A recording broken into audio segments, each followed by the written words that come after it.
So today is a lot about diabetes and a little bit about sickle cell. Fair enough? A lot about diabetes and a little bit about sickle cell. And this is chapter 20. Chapter 19 is a self-study chapter. It's about abdominal issues. It's of low priority on the registry. If we're dealing with abdominal issues, it's going to be in a trauma setting. So we'll address it in the trauma setting as far as where the organs are and what they're responsible for and stuff like that. You just don't get a lot of belly calls, and if you do, it's probably cardiovascular or like an aneurysm or something in the aorta. So we'll talk about it. Please read the chapter. I don't want to just say it's not important, because it is, but there are some EMT textbooks that don't even include abdominal emergencies. Appendicitis, pancreatitis, stomach ulcers, diverticulitis, Crohn's. Those are all chronic type diseases. So if you read the chapter, I think you'll be versed. Please bring questions tomorrow if that turns out that way. So there is a lot of endocrine emergencies you'll respond to, because what was the number one comorbidity factor? Diabetes. Specifically, which type? Type 2. If there's a type 2 that tells you there's a type 1, is there a type 3? Yes. What? Alzheimer's and dementia. They are saying that that's what that is now. Insulin resistance in the brain. Insulin resistance in the brain doesn't have its right fuel, can't eat, blah, blah, blah. And it turns out looking like some of these conditions that we know of, basically organic brain syndrome. So yeah, the next time this is taught, or maybe when you're in my shoes teaching it, we've got a firm type 3 diabetes. So keep that in mind as we go through it as well. And then we'll talk about those other things. So what is the endocrine system? A little A&P review. Glands and hormones. Glands and hormones. Anybody tell me what the master gland is? The pituitary or something like that. The what? Try that again, Gus. Pituitary. Pituitary. There you go. I knew you'd get it. Good job. The pituitary gland is called the master gland. It's kind of like the thermostat on the wall. Thermostat senses something. It sends a signal to change the temperature in the room by activating different parts of the body or the air conditioning system. It does the same thing in your body. It senses something. What's those receptors that sense something? We had two big categories of receptors that sense things. Chemoreceptors and... Oh, I like those. Chemoreceptors, baroreceptors, pressure. They report back to the brain via the pituitary, and then they signal different hormones. We have hormones that release other hormones.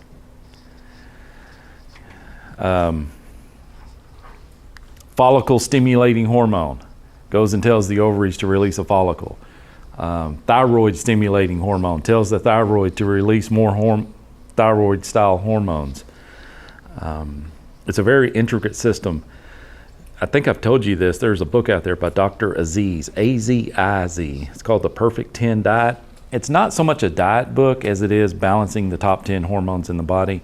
And the big takeaway from his book is if one hormone is out of balance, they're all out of balance. You can't disrupt one hormone. Just pick a hormone, get it out of balance. The other ones will be out of balance trying to compensate and make up, trying to return to homeostasis. This is why people struggle with weight loss so much, is the out of balance of hormones. I would venture to say, and I think I'm certain in saying it, there's not a cell in your body that's not affected by hormones. And the big broad category of me saying that is the metabolism. Every cell has to eat. And if it has to eat, then it has to be metabolized from the food source. And that's the role of what we're going to get into today. Okay, there you go. We've already talked about this.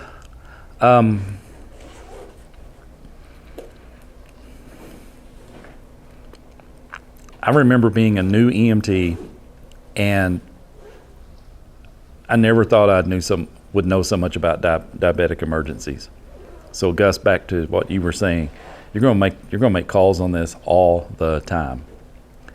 Your cardiovascular calls, yes. Your respiratory calls, yes. This is right there in the top 3. Just so many people with it. And in their sample history, they may not say, hey, I have type 1 or type 2 diabetes. Do you have to be diagnosed with one of those to have a diabetic style emergency, a blood sugar issue? No, you can just be, pardon my language here a little bit, if you may, but there are people who go on what's called Operation Starvation Fat Ass. You know what that is? Yeah, they just wake up one day and they're so disgusted in the mirror, they just go on a starvation diet. Like, I've got to get this weight off. Nothing else has worked, but I know if I eat, I get big, so I'm going to stop eating. What happens to that person within a few hours, if not sooner? Yeah, the blood sugar bottoms, doesn't it? It bottoms out. Do you think they are prone to taking stimulants while they do that? Like load up on caffeine or load up on energy pills or phentermine. Phentermine is a form of amphetamine that people take to lose weight. It suppresses appetite. And that's a very, very, very common call. And you find these people in public settings, and they're very hesitant to tell you, actually what's going on. Do you take any medications? No. So what's happening here? And if they're awake enough to talk to you, you may have trouble even getting that out because of the vanity issues, and nobody wants to admit that that's the program that they're on and things like that. So you don't have to be diagnosed to have these issues. This is kind of a lie. This is kind of a lie. And I didn't discover this lie until in the last 4 or 5 years, and it really pissed me off that we were so ingrained, if you will, or so pushed or focused that the brain can only eat glucose. Now, if it's got a choice, which one would you rather have? Glucose is easier to metabolize. It enters the cell readily. You like it. I'm pretty sure most of you like sugars, glucose, fructose, all those forms of sugars. The brain does too. It's easy to metabolize, but it's not the only thing the brain can eat. There is another fuel source for the brain called ketones, and it's a fuel source for everything. You can live with 0 carbs. You can't live with 0 fats. You can't live with 0 fats. This is going to be a lot of wives' tale breaking in this lecture as well. So when I say wives' tale, it's traditional, what we've been taught over the years. There's nothing wrong with carbs, don't get me wrong. But if that's all you're eating, and that's all a diabetic is eating, they get into these issues. And maybe by the end of this, you can understand why. But the brain needs glucose and oxygen. I will not deny that. But it can run on ketones. Now, ketones are a byproduct of fat metabolism. We'll get into that a little bit. We know what insulin does. Glucose cannot cross the cell membrane without the helper protein called insulin. It's called facilitated diffusion, Gus. I remember you bringing up diffusion and active transport. To facilitate something means it helps it. So for the glucose to get in the cell, it has to be facilitated, and insulin is that facilitator. Type 2 diabetic gets into an issue to where the cell fails to recognize its own insulin. And it says, that's not my insulin, so I'm not letting you into the cell. That's what happens in a type 2 diabetic. A type 1 diabetic just doesn't have any insulin. If you want to know what the big 2 differences are, type 1, no insulin. Type 2, the cells don't like the insulin that's available. They are insulin resistant. Have you heard that term before? Insulin resistance. Now, in the Oklahoma language, that means the cells are sick of seeing the insulin. You have worn out your welcome, so to speak. How does that develop? Hunter, you want to take that?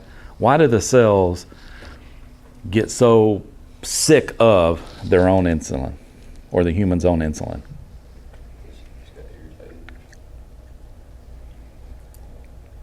If someone's at your house too much, you get annoyed, don't you? And when they come back, you make up some excuse of why you can't house them, why they can't visit. It's not a good time. That's basically what the cells are doing, because they see it too much. Because we spike our insulin, when I say we, general population, spikes their insulin so often, so repetitively, that the cells say, don't want it. So that's how a type 2 diabetic gets in trouble. Some people say a type 1 diabetic, you're born with it. Type 2, you make it happen. It's a lifestyle choice. So we'll get into that. Bottom line is there are no glucose molecules getting into the cell to cross into the mitochondria to produce ATP. So we're out of ATP. Is ATP and oxygen needed for anaerobic metabolism? If I don't have one of the two, we get into a weird type of metabolism, right? We talked about aerobic and anaerobic the other day. So we have to turn, the cell's still going to try to survive, and it turns to fats to do that. So we'll look at that in a minute. Where does it come from? It comes from the pancreas. Insulin is produced in the pancreas. Way out there on the tip of the pancreas, so if you had a picture of the pancreas, it's in the left upper quadrant. We divide the abdomen, draw a line through midline and across your umbilicus, and then divide it up into 4 quadrants. The pancreas is in the left upper quadrant, abbreviated LUQ. So here are the quadrants. Here's this pancreas out here, and out here on the end of the pancreas, what we call the tail, they call the tail of the pancreas, are some specialized cells called the islets of Langerhans. It's on the screen up there. The islets of Langerhans. And these are just little jets, if you will. If you want to describe them as jets. They're just little holes that kick out a hormone. They kick the hormone out. If they kick the hormone into the bloodstream, it's called an endocrine gland, or an endocrine hormone. If they kick the hormone out of the body, like your sweat glands do, it's called an exocrine gland. Exit, X for exit. There are glands in your stomach, and Regan and I were talking about the proton pump inhibitors and the proton pumps, which secrete your stomach acid. They kick that acid outside the body, don't they? It's into the stomach, but we know that the stomach is outside the body, at least the contents of it. So that's an exocrine gland. Well, the islets of Langerhans are endocrine glands because they kick the hormone into the bloodstream. Your pancreas is both an endocrine gland and an exocrine gland. The main role of the pancreas is in digestion. This insulin production stuff, it's way out there on the tail of the pancreas. It's important, but the major, if you look at it volume-wise, is a hormone called pepsin, P-E-P-S-I-N. And the pancreas kicks pepsin over into the small intestine to aid in digestion, help break down the food. This is actually where Pepsi, the soft drink Pepsi, got its name. The original pharmacist who developed the formula for Pepsi touted it as aiding in your digestion. Just like Dr. Pepper had a medical reason for invention of Dr. Pepper, and you were supposed to drink it at 10, 2, and 4. That's why the logo for Dr. Pepper is 10, 2, and 4. It was prescribed to you to drink it at 10 o'clock in the morning, 2 o'clock in the afternoon, and 4 o'clock in the afternoon. Coca-Cola was the same way. All these soft drinks were invented by pharmacists. And when you went to buy a soft drink, it was a big deal. You took a date to get a soda, it was like going to a concert. It was a big deal. They were very expensive and you had to go to one place to get them. So they were very limited. You didn't drink a lot of them. And now we drink them what? It's cheaper than water. Go to Walmart and look at 2 liters of water and 2 liters of Coca-Cola. Oftentimes the Coca-Cola is cheaper. Alpha and beta cells in the islets of Langerhans. The alpha cells produce glucagon. Is that a hormone? Beta cells produce insulin. Is that a hormone? Are they complementary or are they contradictory? Who said contradictory? Why? Why do they contradict each other? Because one produces glucagon and the other one produces... Okay, but the hormones themselves. Let's do a compare and contrast to insulin and glucagon.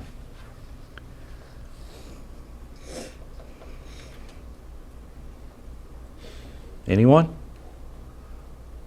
One's the mechanism, one's the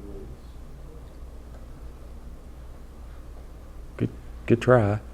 Thank you for trying. I love an effort. They're contradictory. What one does, the other one does the opposite of. Insulin has one job. It's only got one job. Glucolytic. So what's the word lytic mean? L-Y-T-I-C? Get rid of. Gluco means sugar.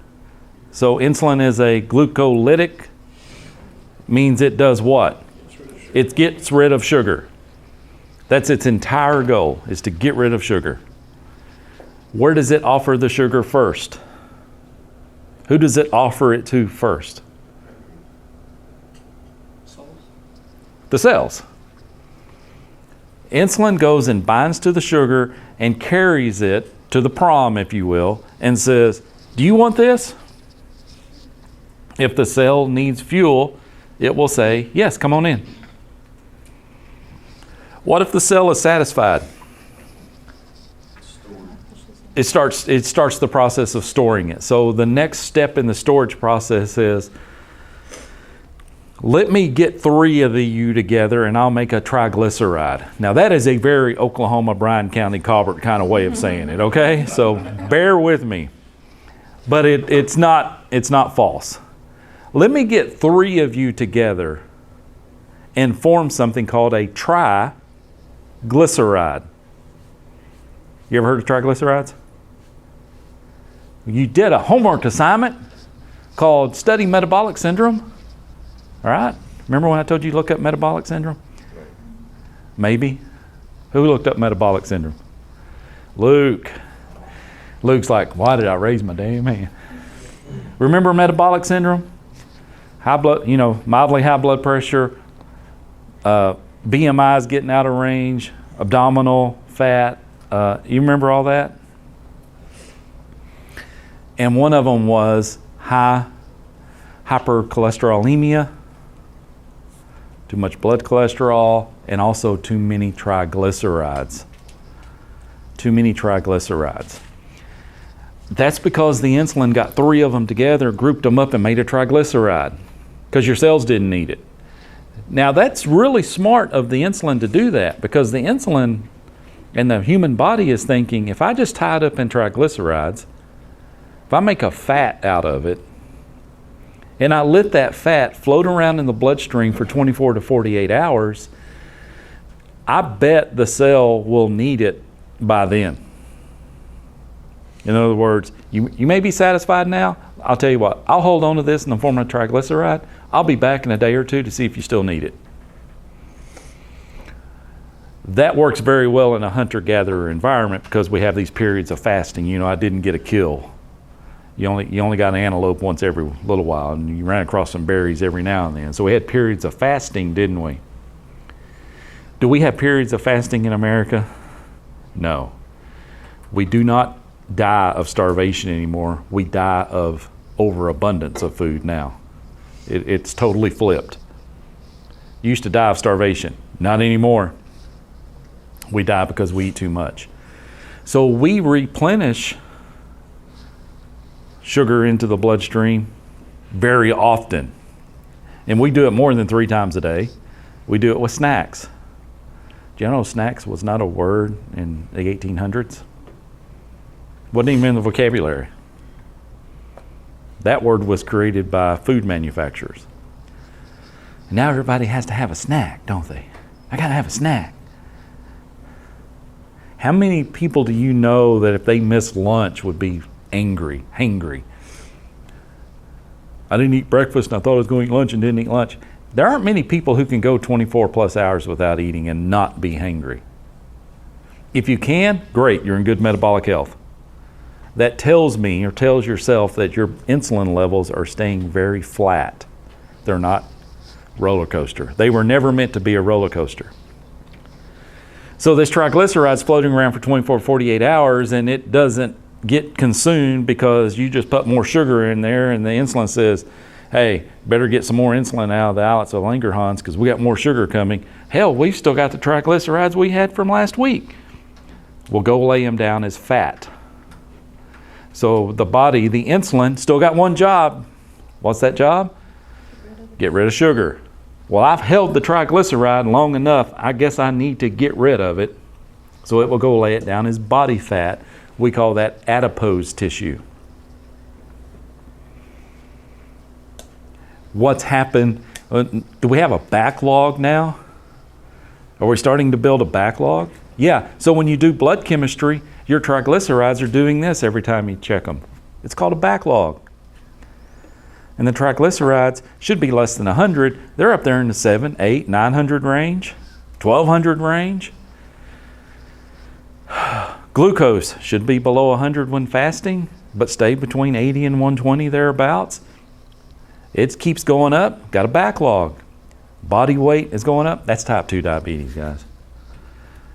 What's coming along with it? Kidney disease, blindness, Alzheimer's, can't think clearly, heart disease, toes rotting off, neurons in the nerve cells quit functioning. We bump our toe and we don't know it because we can't feel the pain. We get gangrene in our toenail and we got maggots eating into it. And we don't know it because we can't see it because we're blind. We can't feel it because we can't feel. All from a backlog of too much damn sugar. Too much sugar. So that's insulin's job. What is glucagon's job? If insulin gets rid of sugar and they're contradictory, it brings on sugar. And we have a name for that, Jordan. Gluconeogenesis. So we had glycolysis, and that's happening in the cell. We had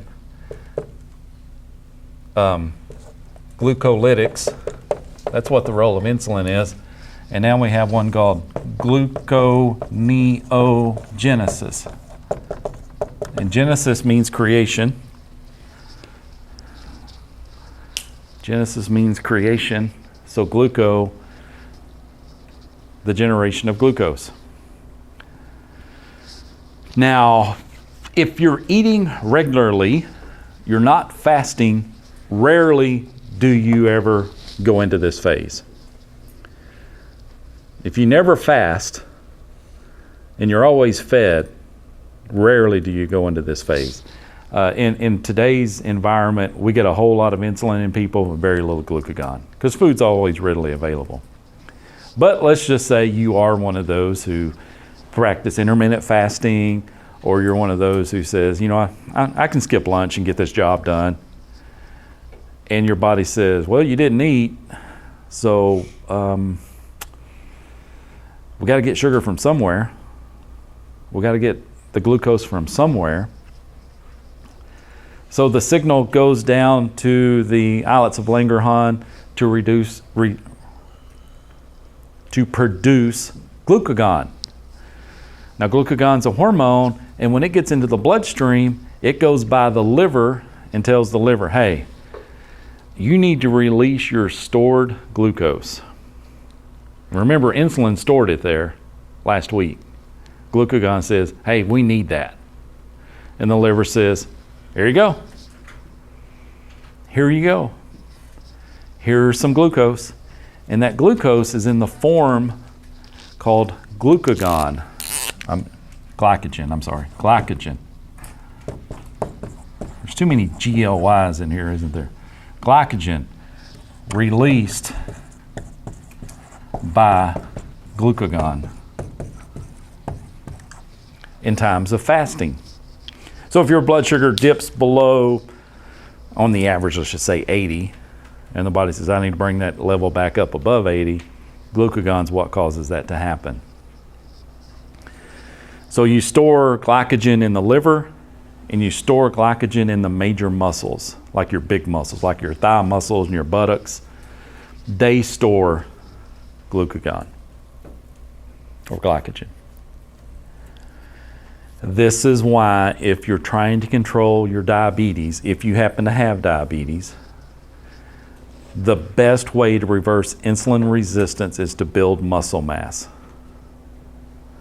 There's nothing better for a diabetic who's trying to get out of this than build muscle mass.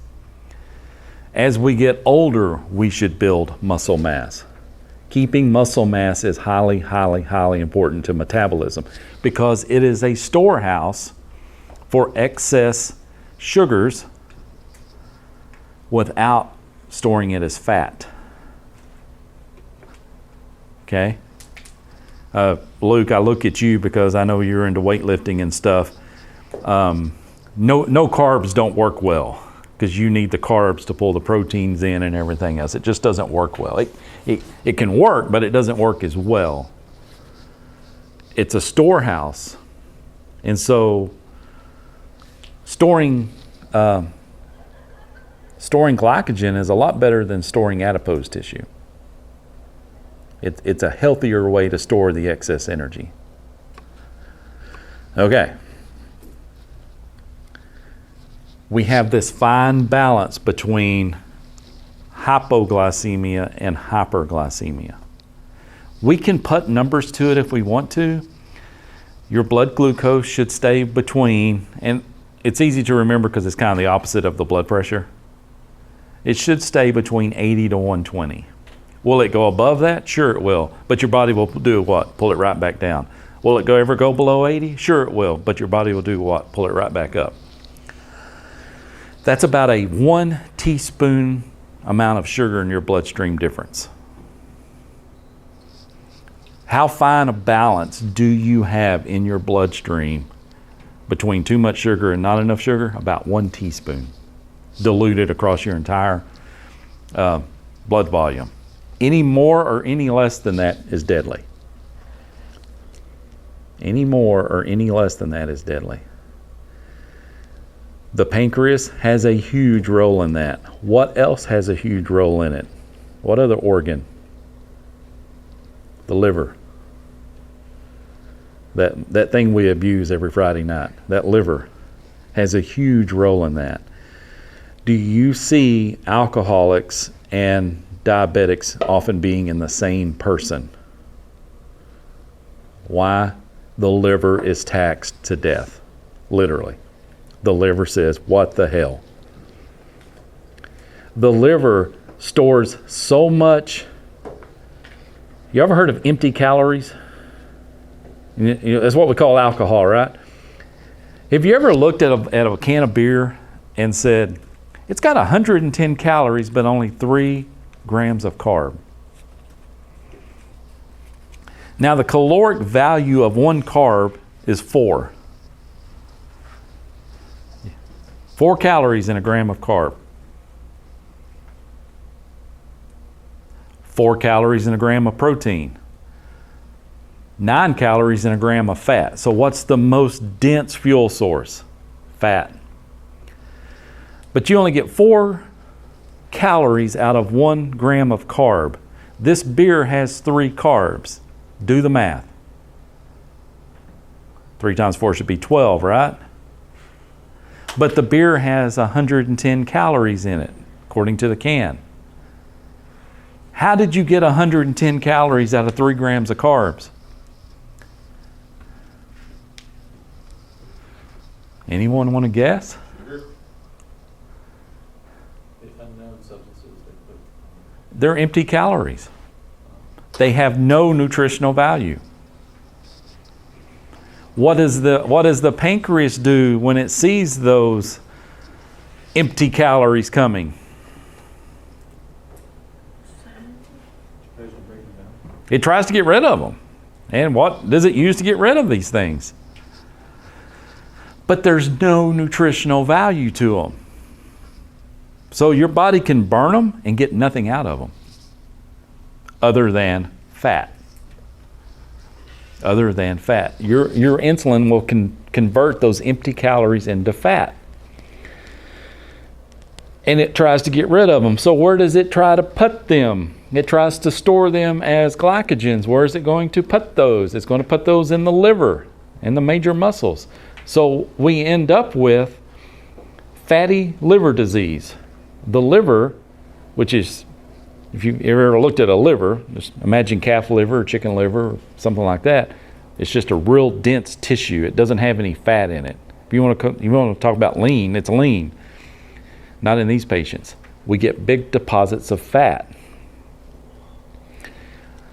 What if you try to store all this glycogen in the muscles in excess? What happens to all of that from all the alcohol? Well, you get fat in your muscles. Well, fat's supposed to be on the layer, on the outside, but you get fat in the muscle. What do we like to do to our steers in a feedlot?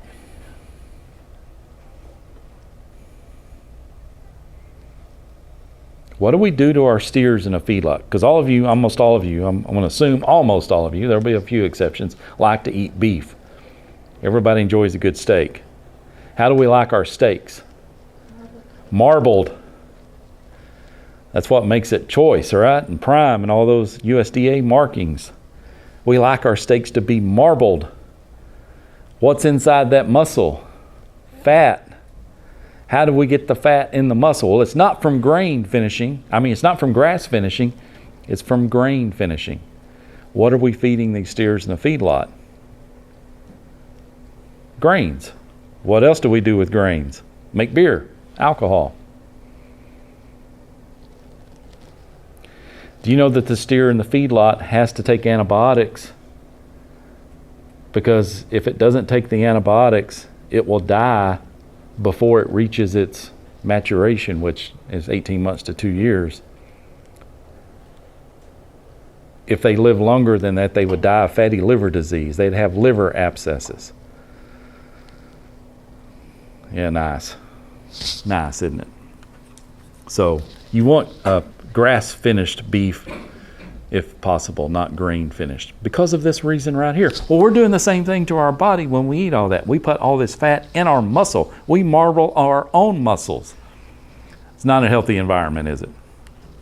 This is why we make all these calls to these people. So we can go two ways with this. And to be a diabetic means you have problems regulating the sugar. And most people get in trouble long term is when the sugar gets too high. It starts climbing. It's consistently staying too high. Why is it too high? Well, one of two reasons. You don't have any insulin, or your body doesn't like the insulin. The result is the cells don't get the glucose. And it continues to climb and climb and climb and climb. We get so far behind the curve that we have to intervene with this. So which one do y'all want to go down first? Too low or too high? Low. Let's go too low. Let's go too low. Because you asked for it. Too low blood sugar.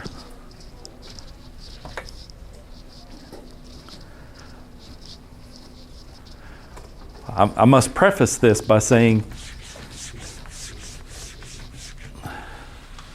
too low of sugar can happen to people who are not diabetics. Okay, we're on diabetic emergencies, but this is where we talk about it. Gus, can you tell me one person from yesterday whose sugar can get too low, in other words, be hypoglycemic?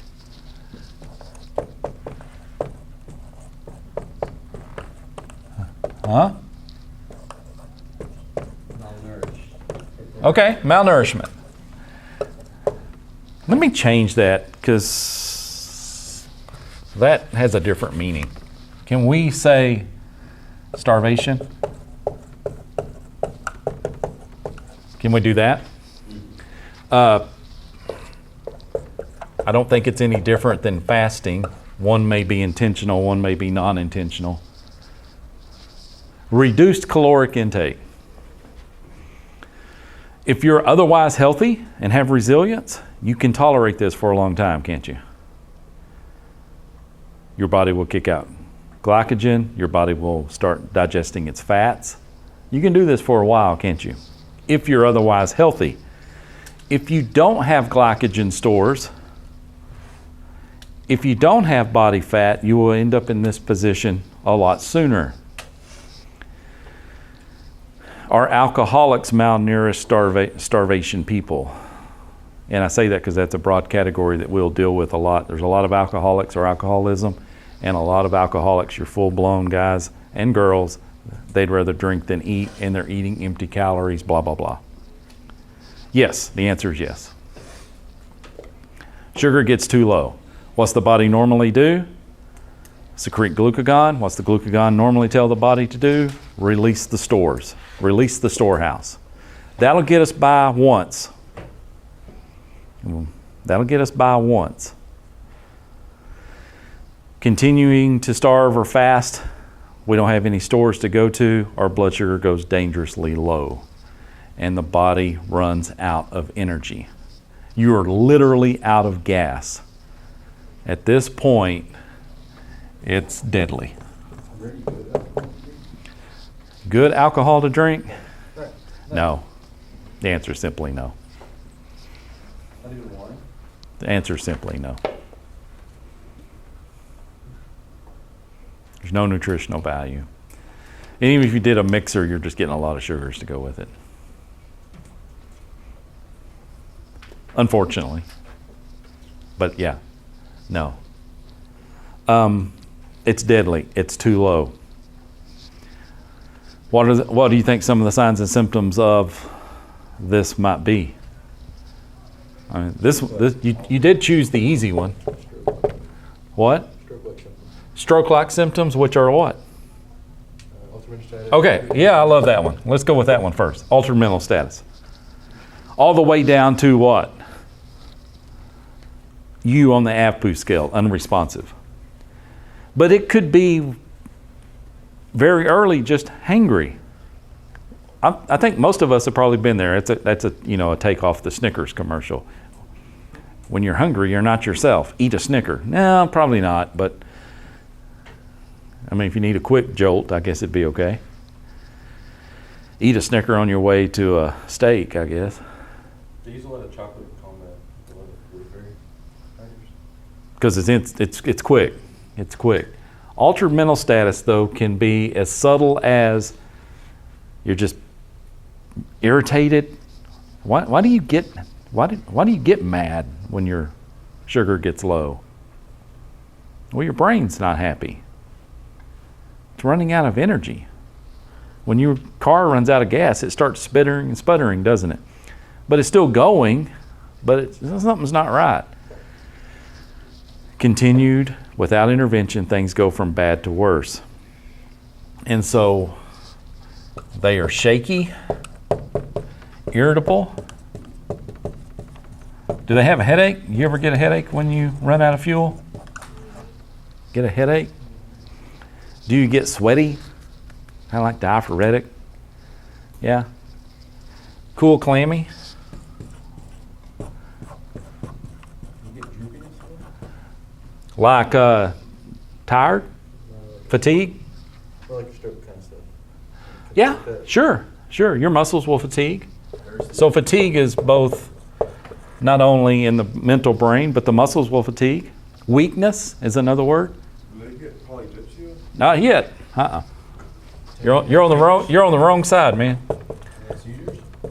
Huh? Seizures? Yeah, they could have seizures. But what else goes along with seizures? I'm gonna make a little asterisk by that. Seizures could cause that. because we check blood sugar on all altered mental status and seizure patients. What else happens when the sugar runs out? Oh, yeah. I'm just going to abbreviate that NV, nausea and vomiting. They die. Death? I like it. Yeah, sure. All right. The respiratory system. Let's just go death. Yeah. It is deadly. It is deadly. With no storehouse, Cardiac arrhythmia. could have some cardiac issues because that has cardiac cells have twice the number of mitochondria that your skeletal muscle cells have. I'm not saying it can't happen, but it doesn't show up as a sign and symptom yet. Cause your heart rate to drop like drastically. It could go really high or really low, yes. That's why I put such a broad category. Rhythm disturbances, cardiac issues, arrhythmias, irregular pulse. Well, what's the fix? So what's the TX? In no certain order, glucagon. Now, let's pause on that a second. Oral. Even if they're not breathing. Let's pause on that a second. Glucagon is a hormone secreted by the alpha cells of the islets of Langerhans. So how in the heck is that a treatment? Well, modern medicine has synthesized glucagon, and we can give our hypoglycemic patient glucagon through an injection. Just like you can take testosterone, estrogen, thyroid hormones. This is a hormone. We have the ability to give that via injection. BLS doesn't do it, but paramedics do carry it in their drug kit. And a paramedic would give a patient suffering from hypoglycemia glucagon. It will only work if what? It only works, though, if they have stored glycogen. If they've already exhausted the storehouse, it's not going to work. Huh? Okay, so another treatment is D50. I'm going to change that to IV glucose. Now he says D50, there's also D25, there's D10, there's D5.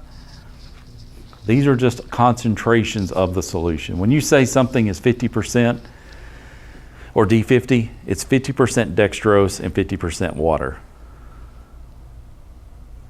Dextrose being a form of sugar. D25, 25% dextrose, 75% water.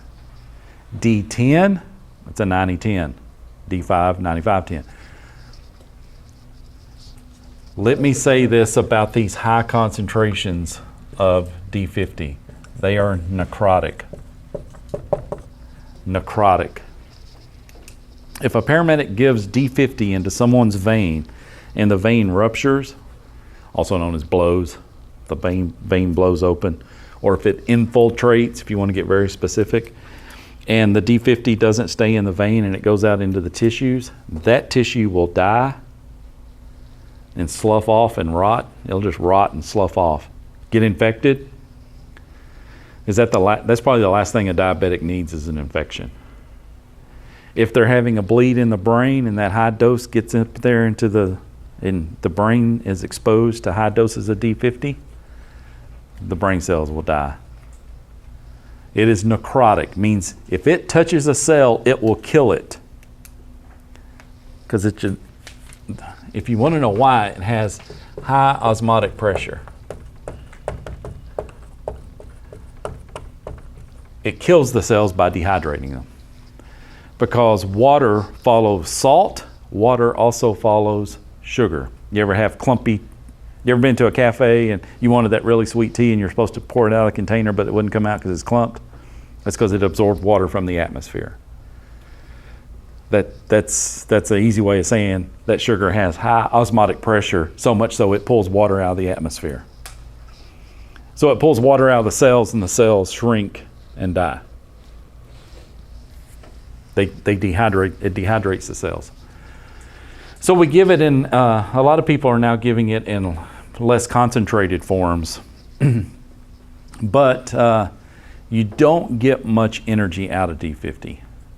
If I give somebody D50 as a paramedic, if you're an EMT and you're sitting there next to him, and you called the paramedic in there because the patient was unconscious and you couldn't give anything by mouth, so you call the paramedic and he or she pushed D50, they are giving in that one injection 25 grams of carb. How many calories is that? See if you remember what I just said. 100. Because 25 times 4 is 100. 100 calories. That may be enough to wake them up, but it's not the fix. Because how long will 100 calories last? Especially someone that's in a deficit. Not very long.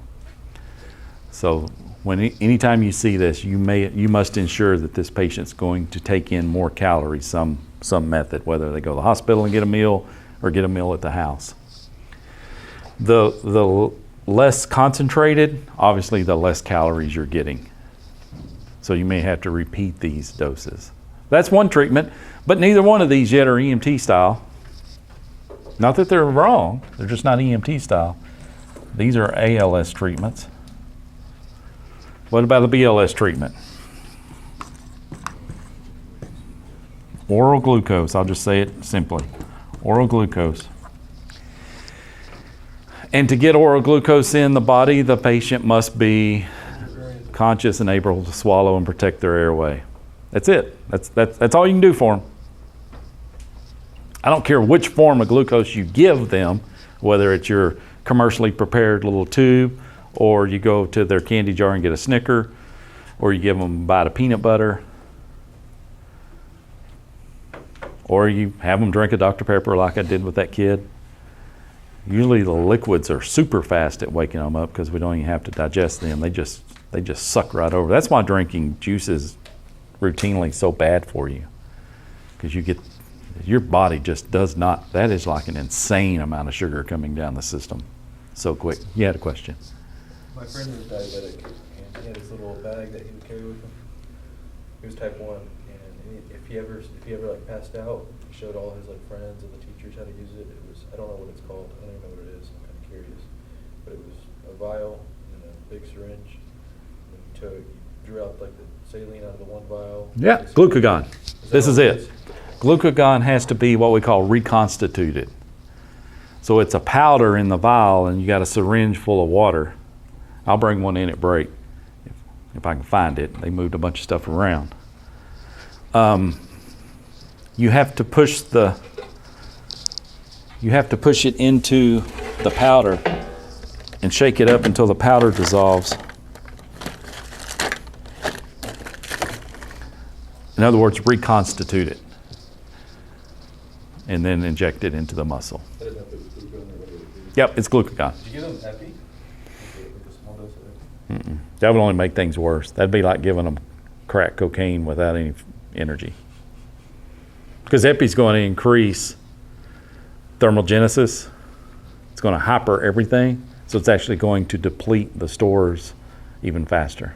What else could you give them besides glucose? Glucose and glucagon's it. That's it.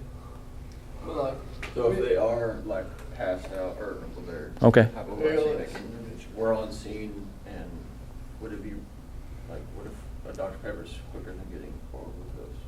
Sure. And probably much more tolerable. Yeah. That's what I was about to say. There's nothing that says you got to use the fancy little tube that's in your go bag. Orange juice, apple juice, grape juice, pear juice, peanut butter. Do y'all know 2 slices of bread, and I don't care what kind of bread it is, will raise your glucose levels more than drinking a Coca-Cola or a Dr. Pepper?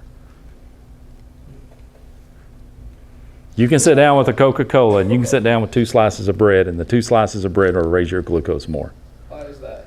Because there's more damn sugars and carbs in that 2 slices of bread than there are in that Coca-Cola. Really? Yeah. I'm pretty sure there's like It's either 12 or 15 carbs in a slice of bread, and there's like 43 in a Coke. Well, that's 24, but I'm talking about spiking your blood sugar. Okay. Yeah. Diabetic finger sticks in prison, what we used to call them finger sticks there, Uh-huh. diabetic, whatever. They actually put peanut butter as one of their replacement on their meals. With their diet. Two. Crashing out. Yeah, yeah. Peanut butter works very well too as a replacement because there's a lot of sugar in peanut butter. It in itself is a carb, but then they add the sugar to it to make you like it even better. Sugar is easily obtained. Sugar is easily obtained. Now, it's got to go either through the mouth or into the vein. It doesn't absorb under the armpit or through the nose, okay? So anybody that's telling you that is full of it. They need to do their homework. BLS care for low blood sugar, got to get the sugar in them. If you can't because they're unconscious, ALS is an absolute. Is it deadly? Yes, it's deadly. The patient could die because they're simply out of fuel. Let's add to our list of causes, okay? So we kind of left that, even though we said it. That's true. That's one of the causes. You just stop eating for whatever reason. Give me another reason that people get into a hypoglycemic state. Jonah, you kind of touched on it. Diabetics who take meds. So let me call that mismanaged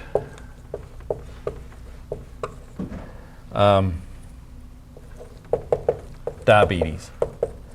And in this way, the mismanagement is they've either taken too much insulin relative to their caloric intake or too much oral hypoglycemic agents. That's what your type 2 diabetics take. They take the metformins and the diabinese and things like that. Medications that make your cells more responsive to their own insulin. If they take too much insulin or too many of those pills in relation to how much they've consumed, well, they could get themselves into too low a blood sugar. You'll find this a lot in patients who are new to the scene. You know, like they just been diagnosed with diabetes and they've got their insulin at home or they got their pills and they just haven't quite figured out how much insulin to take. And it's called a sliding scale. You see how many calories you take and then you give yourself the appropriate amount of insulin. And insulin is a hormone, so it's going to be measured in what we call units. All hormones are given as medicines in the term units.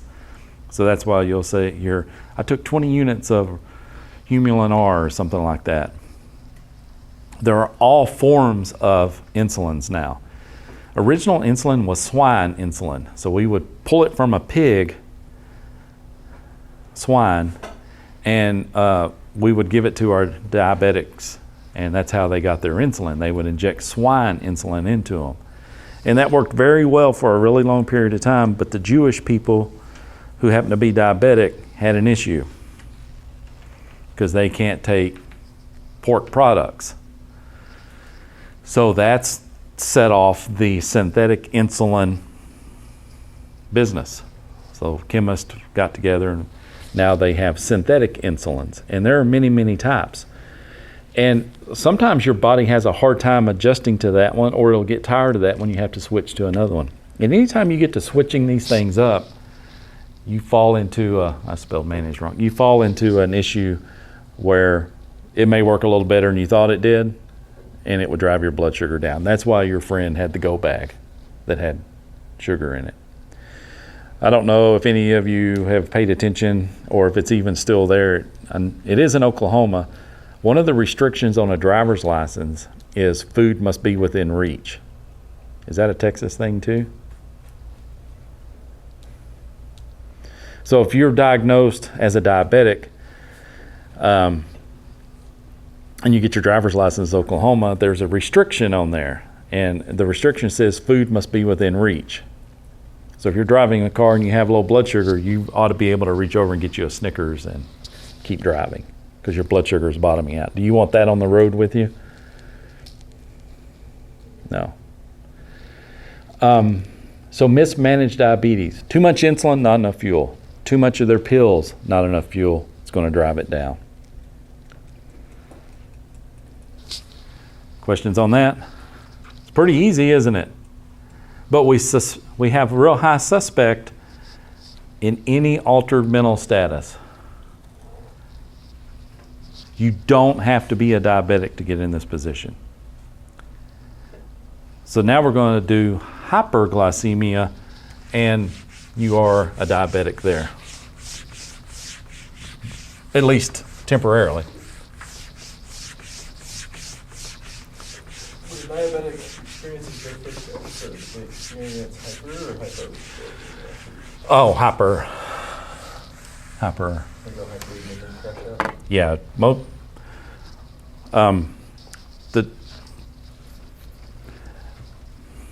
The only reason we talk about hypo in this diabetic lecture is because mismanagement drives you there. We just learned yesterday that hypo can happen in a seizure, and that's not diabetic. It can happen to the person who wants to lose weight immediately. That's not a diabetic. It can happen to someone who is abused and locked in a room and not fed. It can happen to an alcoholic who doesn't eat, just drinks because they're getting empty calories. There's all these reasons.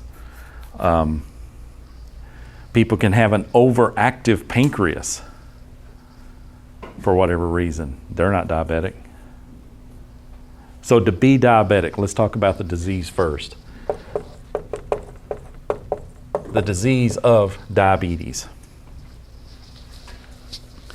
There are a couple of different ones. There's diabetes insipidus, diabetes mellitus. Let's don't go off in the weeds on all the different of those different things. Let's just simply say diabetes means an inability to regulate blood sugar. An inability to regulate blood glucose levels. There are two ways that happens. And we will just divide this in type 1 versus type 2. I don't like these terms. I do not like these terms. You will hear people call this juvenile onset.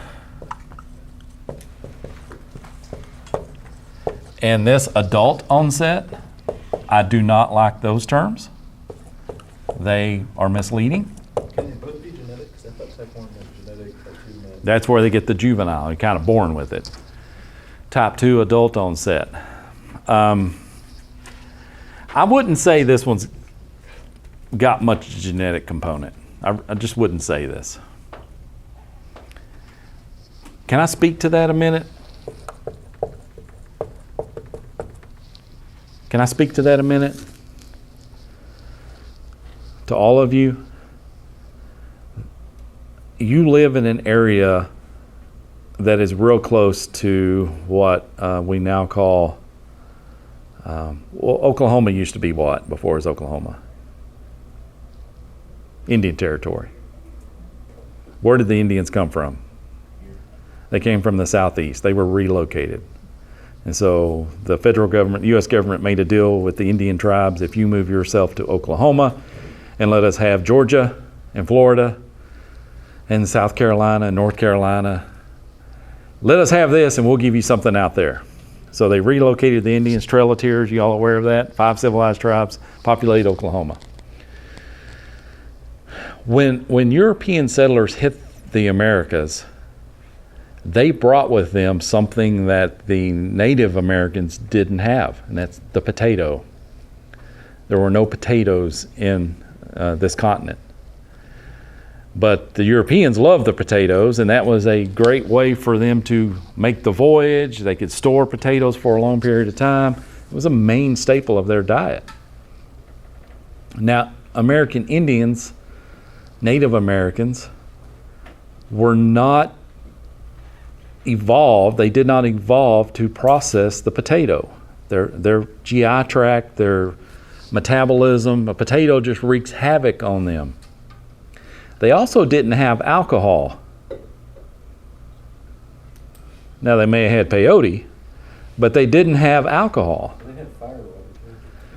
So the Europeans brought alcohol and potatoes.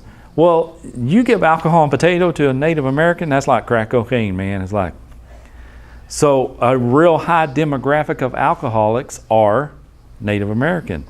A real high demographic of diabetes is Native American.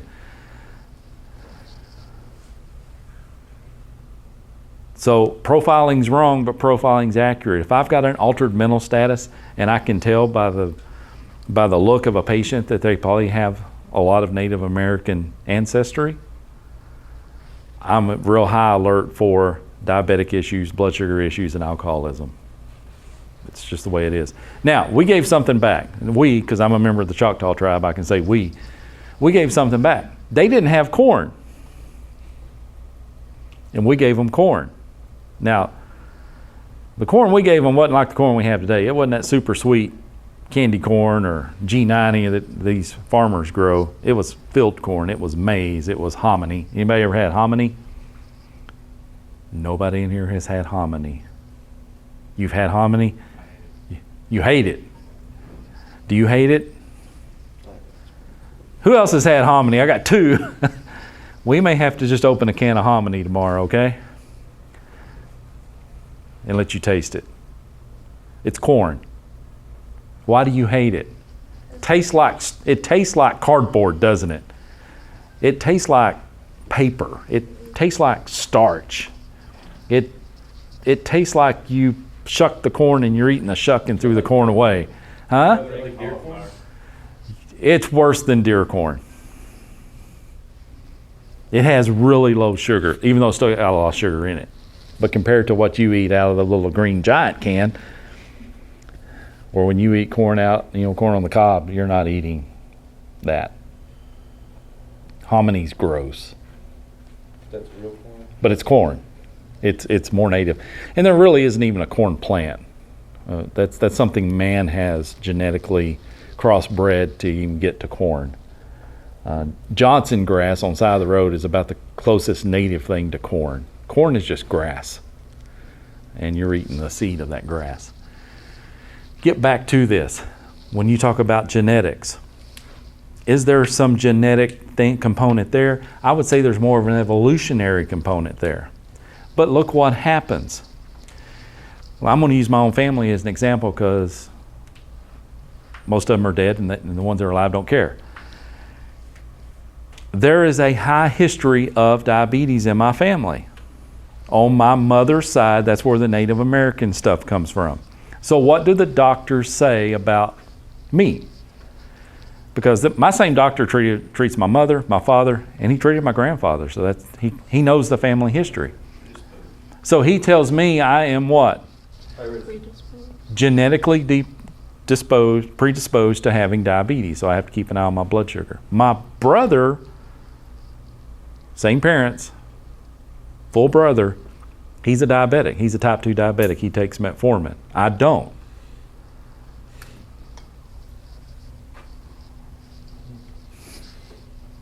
Well, how'd that happen? Well, he got the bad side of the genetics. No. What happens in these genetic blame games? He grew up in the same house I grew up in. My diet is so different than my mother's. I had to consciously pull out of that, or I'd be there too. There was a time about 15, 20 years ago, I'd go get my blood checked and I was pre-diabetic. My mother grew up in one house, her father's house, who was a diabetic. And I can now reflect back upon what they eat as their diet and stuff. It wasn't the genetics, it was the diet, it was the lifestyle. You probably live like your parents live. And they probably live like their grandparents live. And they probably have the same habits. One of the favorite routines I had as a younger person was a bowl of cereal each night before bed. Because that's what I had at home. That was my bedtime snack. A lot of people eat a bowl of cereal as soon as they wake up. Start your day with a healthy breakfast, Kellogg's, cornflakes, and There's no cereal good for you. So don't, just get rid of that bull crap. What about just dried oats? There's no cereal good for you.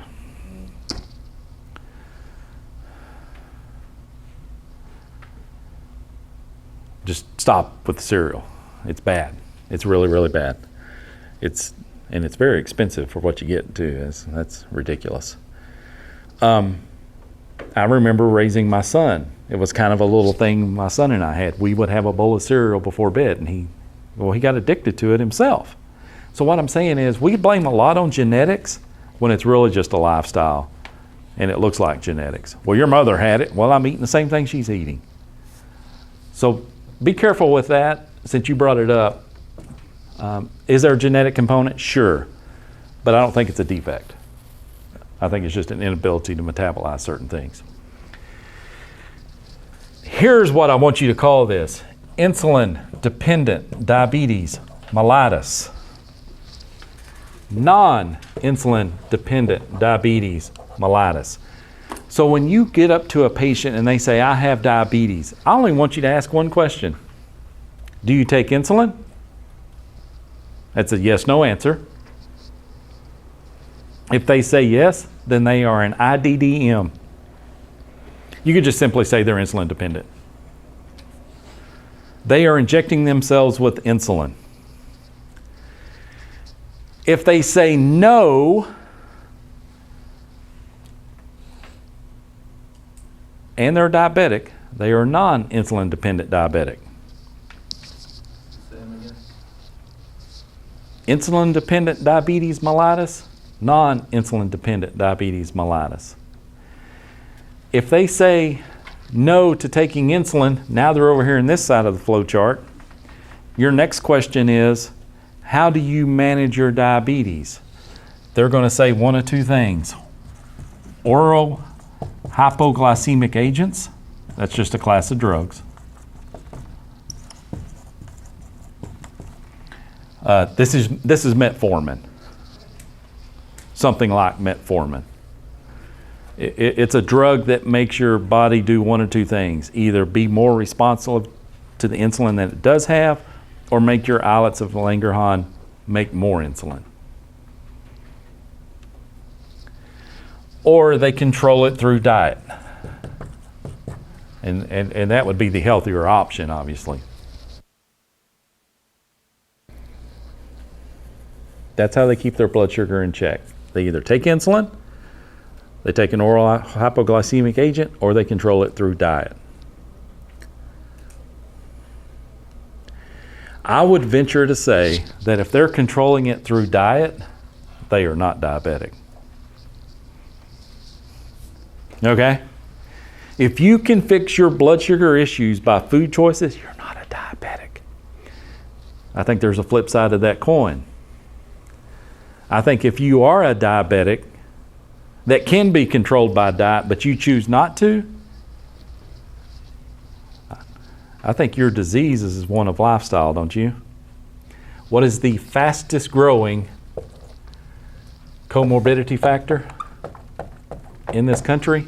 Type 2 diabetes. If you were to graph it, it looks like this. It's just, it's continually getting higher and higher and higher and higher. You will encounter so many people who are type 2 diabetics. How do they control it? I control it through medication.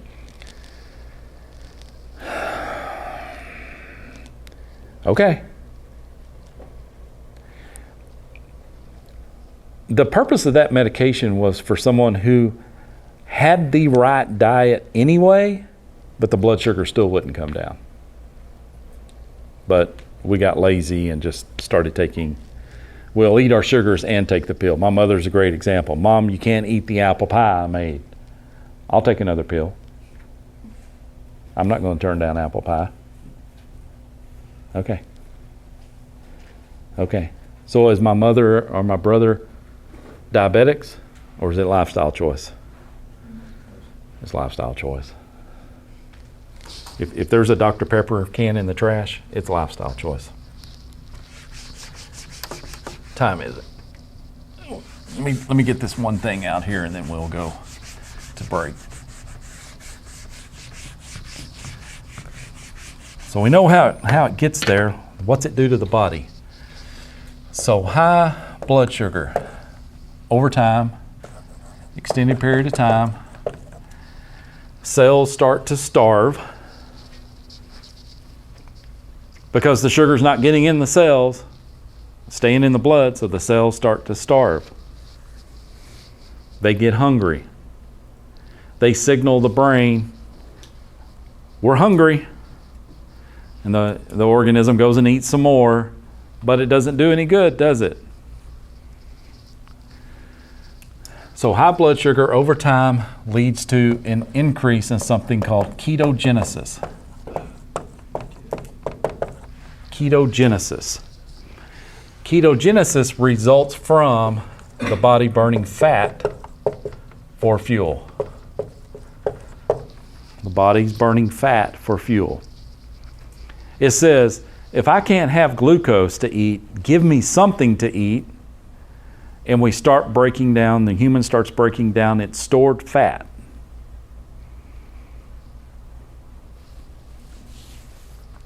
When we bring fat back out of storage,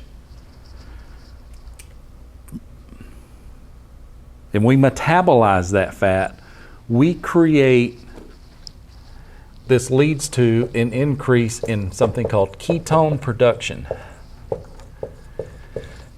Ketone production is what the body is now eating. It is eating ketones.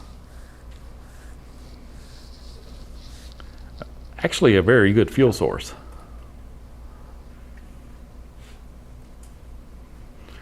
A otherwise healthy individual can drive themselves into that. If you want to lose weight, if you want to drop the next 20 to 30 pounds and get it off in a hurry, go into ketosis. That means you're not eating any carbs. Your carb intake is less than 20 a day. And for some people, it may have to get as low as 10 or 15 a day, or 0. If you eat no carbs, after about 2 or 3 days, you'll go into ketosis. Your body starts eating its own fat. And since that's its only fuel source, it drops rapidly. Is that a healthy way of doing this? Yeah. Yeah. If not the healthiest way to do it. Now, in that 2 to 3 day switchover, your brain's going to get really pissy because it's withdrawing from sugar and you're going to have withdrawal symptoms. But before I digress there, let's go ahead with the diabetic.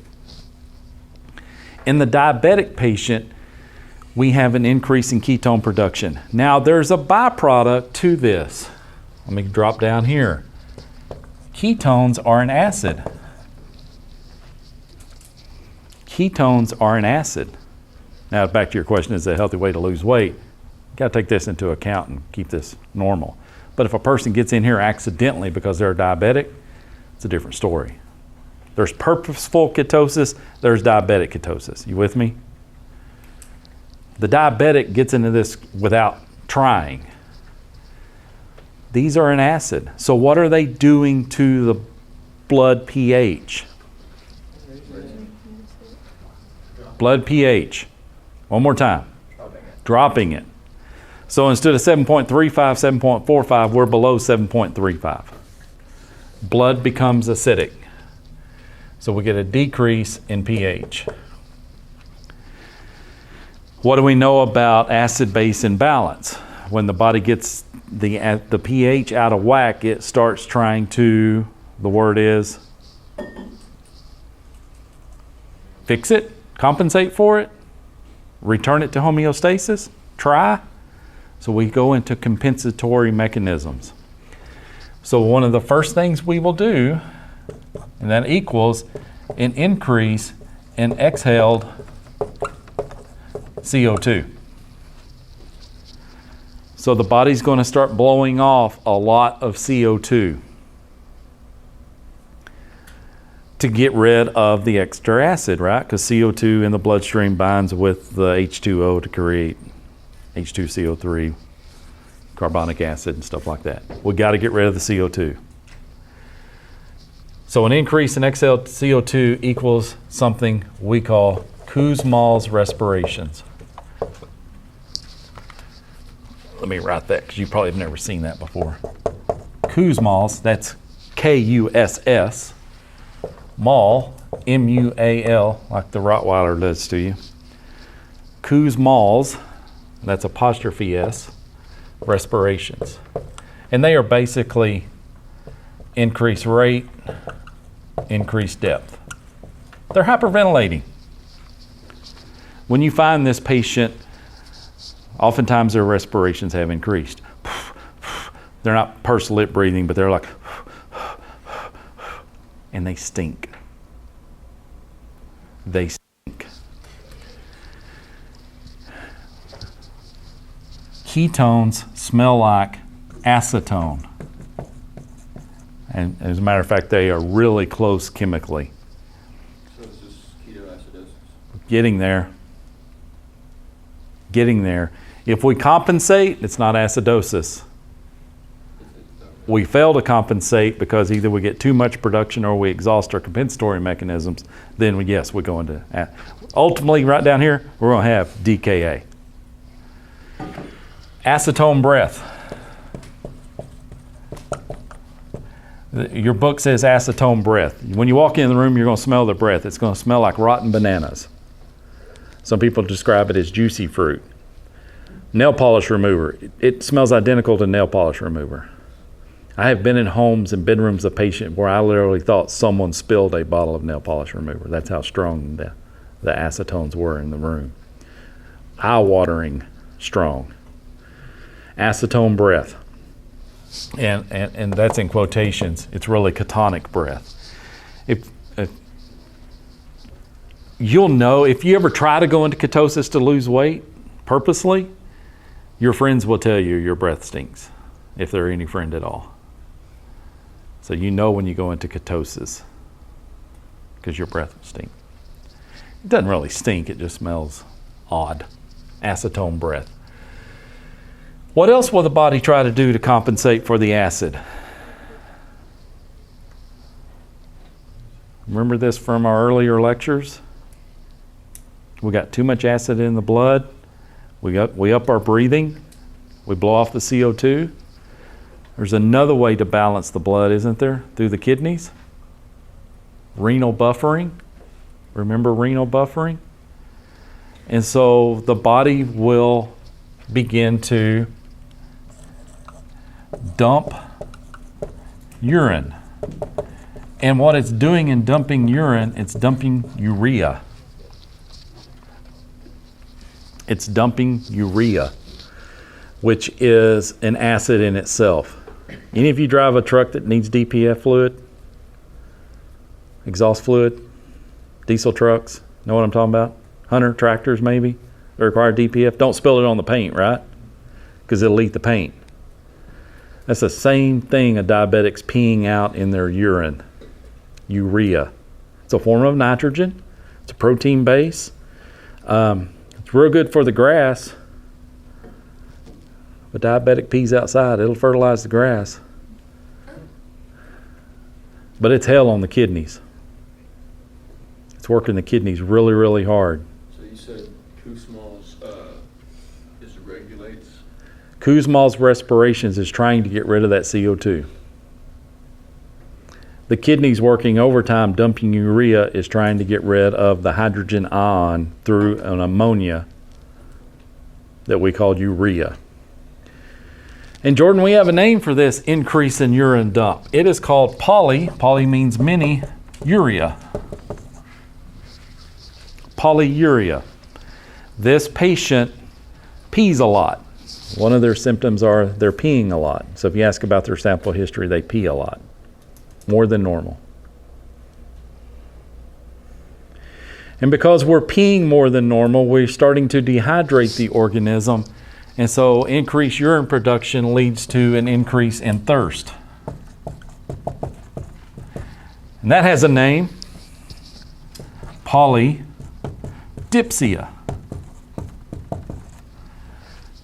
Polydipsia.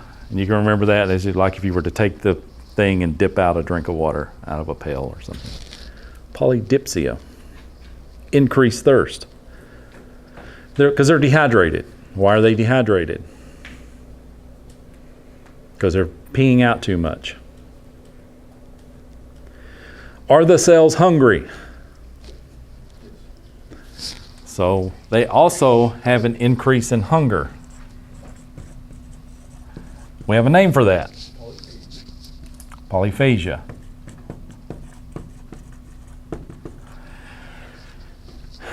That's known as the 3 P's of diabetes mellitus. So if anyone ever asks you what are the 3 P's of diabetes mellitus, it's the telltale signs. Polyuria, polydipsia, polyphagia. Increased hunger, increased thirst, increased urination.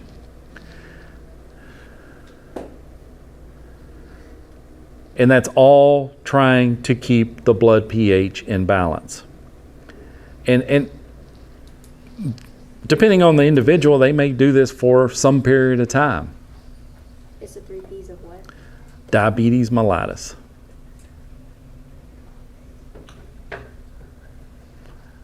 All this has the telltale sign of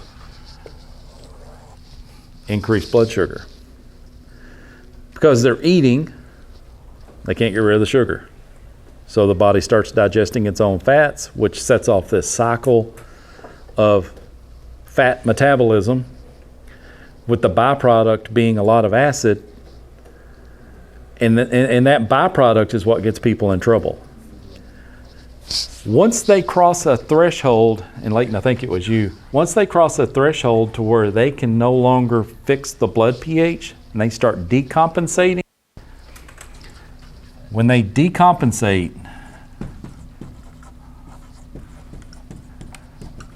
for the drop in pH, that will lead to a condition called diabetic ketoacidosis, and we know that as DKA.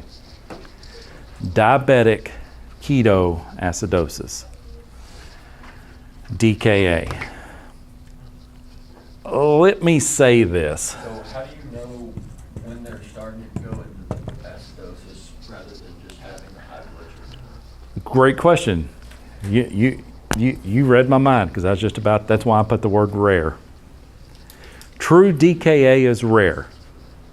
And the question on the floor is, how do you know if someone is in DKA or not? I believe that's your question, isn't it?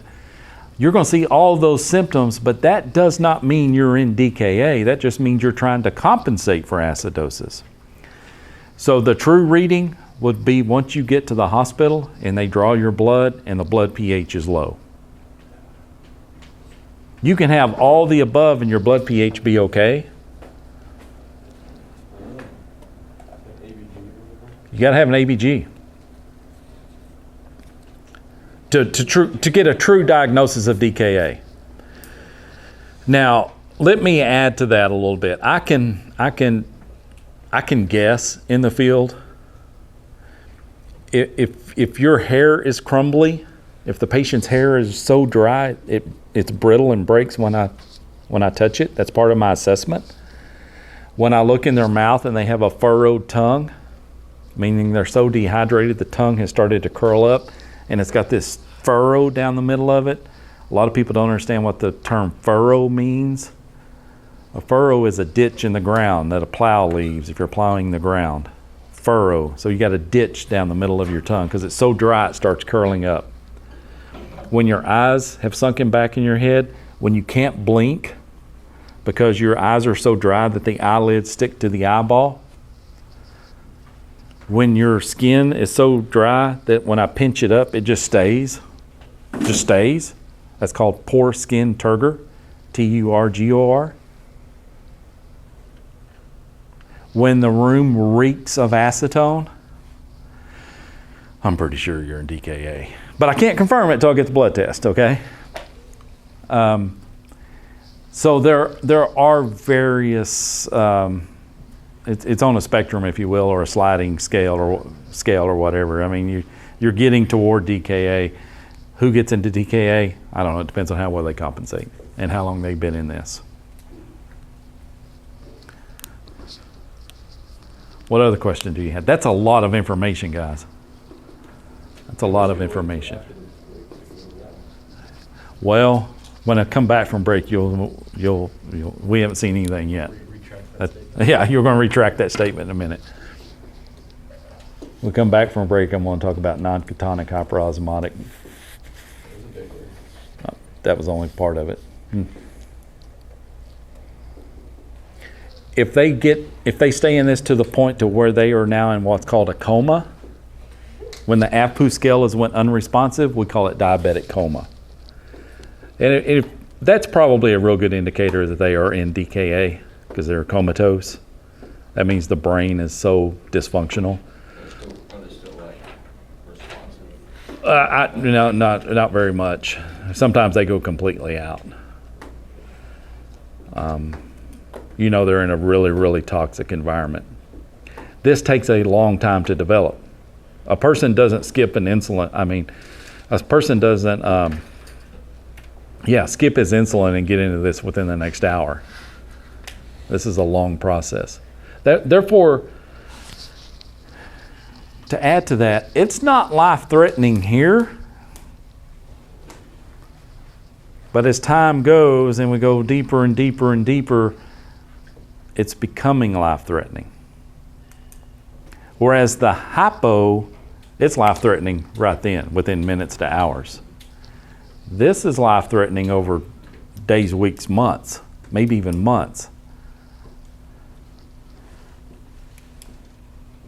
You are often the EMS person is often the one who will discover this. They may not even know they're diabetic until you get a hold of them and start doing some things. Is there damage being done? What if you just hang out in here for a few years? You're up here in this borderline. You're really not going into ketosis. You may dabble in it, and then you may get some kind of back and forth. But your blood sugar level is consistently high over a long period of time. It hasn't manifested into full-blown. It's kind of hidden. You're tolerating this. You're kind of teetering up here. Is there damage being done? Yeah, at the capillary level. Keep thinking about the capillaries here. You start clogging up the capillaries in the eye. Blindness is a major thing. Kidneys. You're clogging up the kidneys because they have real fine capillaries. Extremities. Heart. Because it's all hanging out back there. Remember the board prior to that. Type 1 or type 2 get you here. One question and we'll go on break. And it'll be exactly 10:30. If you had to have one of the diseases, or if you had to have one of the forms of diabetes, type 1 or type 2, those were your only two options, which one would you pick? Two.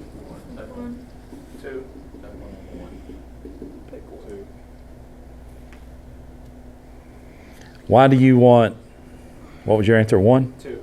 2? Why do you want type 2? Because I can get myself out of that. I can diet. Okay. Already. Well, if I can get myself out of it, if I had to be, like there was no reversible. Let's say you're 50 or 60 years old. Which one would you choose? Let me say this, for most people, and it's to your point and yours as well, type 1's easier to manage. There's no insulin. I just take the insulin.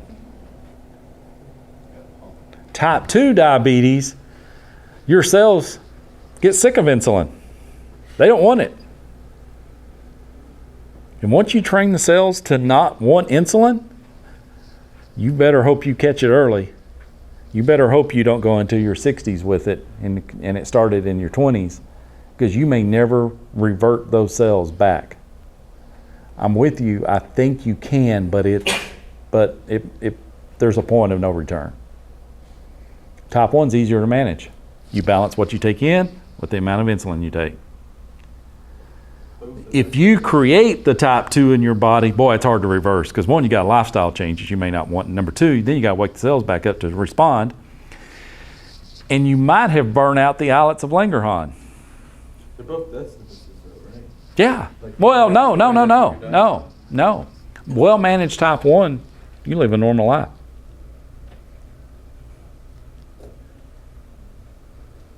So we got to talk about insulin pumps when we come back. We got to talk about insulin as an injection when we come back. And we got to talk about non-ketonic hyperosmotic diabetic hyperosmotic diabetic ketoacidosis. All right, y'all take a break.